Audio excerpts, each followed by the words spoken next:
So now let's go over how to create talking head videos for your course. Talking head videos is when you're looking directly into the camera while you're teaching, similar to what I'm doing right now. When first starting out, talking head videos can be a little tricky and time consuming. They require much more effort than screencast videos, like setting up your lighting and camera presence. You don't have to include talking head videos in your course, but I recommend that you do in order to improve the quality and to better connect with your students. They can help increase rapport, give your course a higher perceived value, and also builds a better relationship with your students, which keeps them coming back for more. Even online course marketplaces such as Udemy also ask that you include at least some talking head videos in your course. Their data shows that students enjoy courses that include talking head videos much more than courses that don't. So let's go over the process that I use to create my talking head videos. For my equipment, I use my microphone, my flip screen HD Canon camera, and multiple LED lights to light up my face and my background. The only software that I need to create my talking head videos is my editing software, Magic's Movie Edit Pro.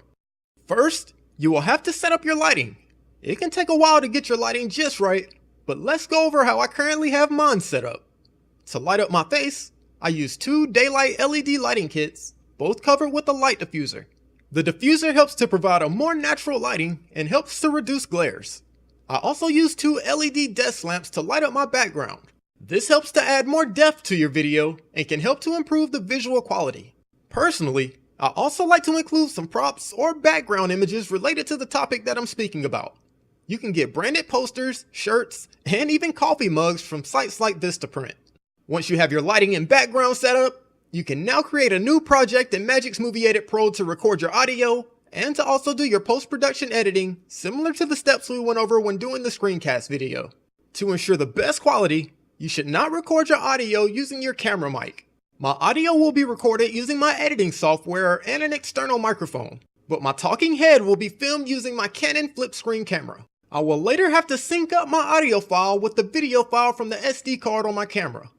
I like to use my Canon flip screen camera to record my talking head videos because it allows me to see exactly what's on the video screen while I'm recording.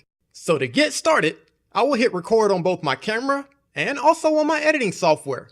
I will then have my script or talking points handy and film the entire video in one take.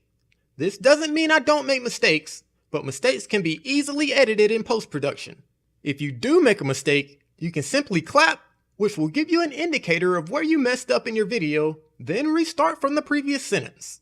When speaking, you want to look directly into the camera lens. Even with the flip screen camera, you can clearly tell whether I'm looking at the camera lens or the screen. You also want to be overly enthusiastic. It may seem strange at first, but you will notice this comes across much better on camera. Once you finish recording your entire video, you can take the SD card out of your camera, save the file to your computer, then drag the video file over to a track on Magic's Movie Edit Pro.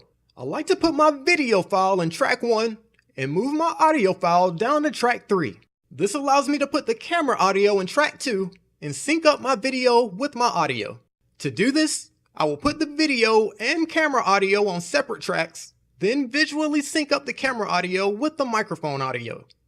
Once they are matched up perfectly, I can now delete the camera audio and link my video with my microphone audio.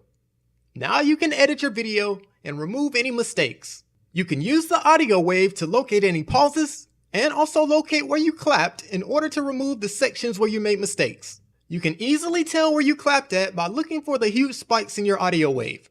Once you've edited your video and removed all mistakes, you can now spice it up a bit. I like to fade my videos in and also fade them out to provide a nice visual effect. I can also add images to a new track from sites like Pixabay or Pexels. Adding images and text helps to create movement in your videos and gives your students a better understanding of what you're actually talking about. To add text, you can simply select the text button here, write what you want to say, then select your font style, text colors, and other settings. You can also resize your text and add all sorts of other elements, such as making your text fade in and out.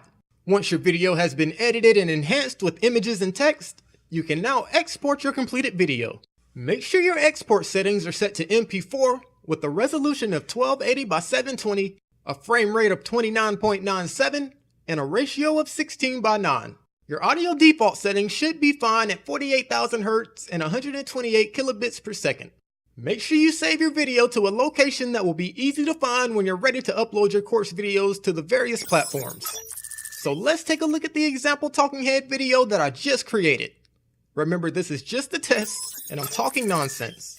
Hey guys, right now I'm filming an example of a talking head video for the Course Creation Secrets Masterclass. When filming talking head videos, make sure you look directly into the camera lens. You can easily tell when I'm looking in the lens or if I'm looking at the camera screen. Also, make sure you're enthusiastic and show your personality. It takes some time to get good with your lighting and presentation, but practice makes perfect. So that's the process that I use to film my talking head videos. Take some time now to decide which of your videos will be in the talking head format and go ahead and get started. I like to film each of my course sections one at a time, but feel free to do them in whatever manner you see fit. In the next video, we will be going over how to create a combination video by combining a screencast video with a talking head video. I'll see you in the next lecture.